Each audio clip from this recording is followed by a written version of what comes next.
പ്രകൃതിക്ക് ഒരു ക്രമവും താളവുമുണ്ട്. അതിനനുസരിച്ചാണ് ഭൂമിയിൽ പല കാര്യങ്ങളും നടക്കുന്നത്.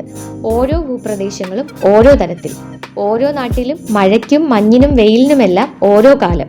എപ്പോഴും വരണ്ടിരിക്കുന്ന മണൽക്കാടുകളായ മരുഭൂമികൾ ഒരു വശത്ത്, പച്ചയുടെ തരി പോലും കാണാനില്ലാത്ത മഞ്ഞുമൂടിയ ധ്രുവപ്രദേശം മറ്റൊരിടത്ത്, എപ്പോഴും നിറഞ്ഞൊഴുകുന്ന മഹാനദികൾ, പച്ചപ്പ് നിറഞ്ഞ വനാന്തരങ്ങൾ.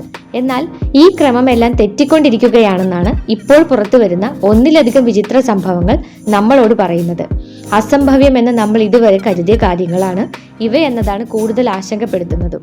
അന്റാർട്ടിക്ക എന്ന് കേൾക്കുമ്പോൾ തന്നെ എങ്ങും മഞ്ഞിനാൽ പുതഞ്ഞ ഭൂപ്രദേശമാണ് നമ്മുടെ മനസ്സിലേക്ക് വരുന്നത്. പക്ഷേ അതെല്ലാം പഴങ്കഥകളാവുകയാണ്. അന്റാർട്ടിക്ക പച്ചപ്പിലേക്ക് വഴിമാറുകയാണ്. അന്റാർട്ടിക്കയിലെ പച്ചപ്പ് ആശങ്കാജനകമാകും വിധം വർദ്ധിക്കുകയാണെന്നാണ് ഏറ്റവും പുതിയ പഠന റിപ്പോർട്ടുകൾ പറയുന്നത്.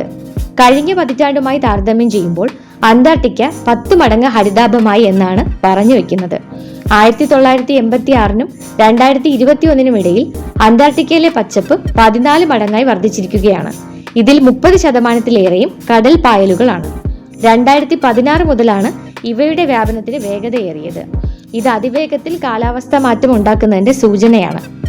99.6% മഞ്ഞ് മൂടിക്കിടക്കുന്ന അന്റാർട്ടിക്കയിൽ മനുഷ്യവാസമില്ല. ഒരു കാലത്ത് പുൽമേടുകളും വനാന്തരങ്ങളുമുള്ള ഒരു ഭൂപ്രദേശമായിരുന്നു അന്റാർട്ടിക്ക എന്നും പിന്നീട് മഞ്ഞിൽ പുതയുകയായിരുന്നു എന്നുമാണ് ഗവേഷകരുടെ അഭിപ്രായം. അന്റാർട്ടിക്കയിൽ പച്ചപ്പ് കൂടുന്നത് ആൽബിഡോ പ്രഭാവം കുറയാൻ കാരണമാകും. ഇത് ചൂട് കൂടാനും സസ്യങ്ങളുടെ വളർച്ച കൂടുതൽ വേഗത്തിലാക്കാനും ഇടയാക്കും. ആഗോള ശരാശരിയേക്കാൾ ഇരട്ടി വേഗത്തിലാണ് അന്റാർട്ടിക്കയിലെ ചൂട് വർദ്ധിക്കുന്നത്. അന്റാർട്ടിക്കയിൽ തണുപ്പ് ചൂടിലേക്ക് വഴിമാറുകയാണെങ്കിൽ സഹാറ മരുഭൂമിയിൽ സംഭവിക്കുന്നത് മറ്റൊന്ന്.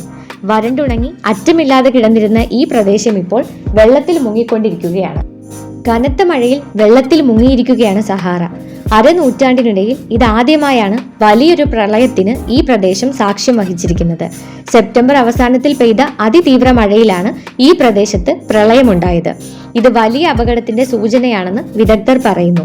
ആഗോളതലത്തിൽ അതിവേഗത്തിൽ മാറിക്കൊണ്ടിരിക്കുന്ന ജലചക്രത്തിന്റെ സൂചനയാണിതെന്ന് ലോക കാലാവസ്ഥാ സംഘടന സെക്രട്ടറി ജനറൽ പറയുന്നു. ഒന്നുകിൽ കനത്ത മഴ അല്ലെങ്കിൽ കടുത്ത വരൾച്ച എന്ന രീതിയിലേക്കാണ് കാലാവസ്ഥ മാറുകയെന്ന് ആശങ്കയുള്ളത്. അതുപോലെ തന്നെ ലോകത്തെ ഏറ്റവും കൂടുതൽ വെള്ളം ഉൾക്കൊള്ളുന്ന ആമസോൺ നദി ഇപ്പോൾ കടുത്ത വരൾച്ചയെ അഭിമുഖീകരിക്കുകയാണ്. ബ്രസീലിയൻ നഗരമായ ടബറ്റിങ്കയിലൂടെ ആമസോൺ നദി കടന്നു പോകുന്നു. ഇവിടെ നടത്തിയ നിരീക്ഷണത്തിലാണ് നദിയുടെ ജലനിരപ്പ് ഗണ്യമായി കുറഞ്ഞതായി കണ്ടെത്തിയത്. സാധാരണ വേനൽക്കാലത്ത് നദിയുടെ ജലനിരപ്പിൽ മാറ്റം ഉണ്ടാകാറുണ്ടെങ്കിലും എന്നാൽ വേനലെത്തും മുമ്പേ സംഭവിച്ച ഈ മാറ്റം ആശങ്കപ്പെടുത്തുന്നുണ്ട്. കാലാവസ്ഥാ വ്യതിയാനത്തെ തുടർന്ന് ഈ മേഖലയിൽ ചൂട് കൂടിയതാണ് ഇതിനുള്ള കാരണമായി ഗവേഷകർ പറയുന്നത്.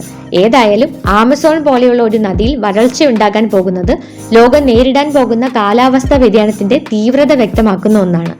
ലോകത്ത് നേരിടാൻ പോകുന്ന മറ്റൊരു പ്രധാന പ്രശ്നമാണ് ആമസോൺ മഴക്കാടുകളിൽ അടിക്കടി ഉണ്ടാകുന്ന കാട്ടുതീ.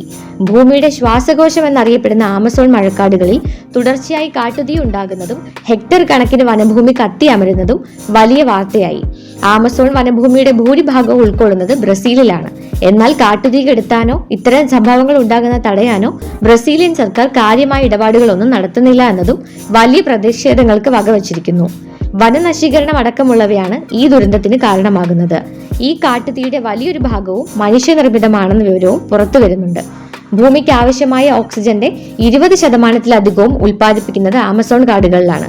അതുകൊണ്ട് തന്നെ ഈ തീപിടുത്തങ്ങളും അതിലൂടെ ഉണ്ടാകുന്ന ആമസോൺ കാടുകളുടെ നാശവും നമ്മൾ പ്രതീക്ഷിക്കുന്നതിലും ഗുരുതരമായി ലോകത്തെ ബാധിച്ചേക്കും.